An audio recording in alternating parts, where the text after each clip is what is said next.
దేవుడెలా ఉంటాడని ఎవరైనా అడిగితే మా అన్నలా ఉంటాడని అంటాను నేను.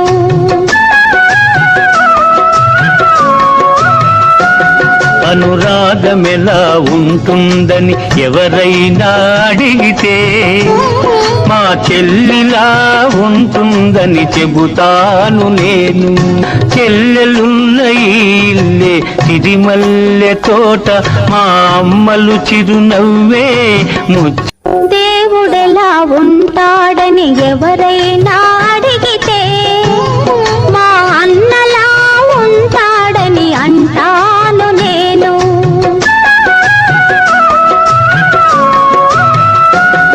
అనురాగమెలా ఉంటుందని ఎవరైనా అడిగితే మా చెల్లిలా ఉంటుందని చెబుతాను నేను.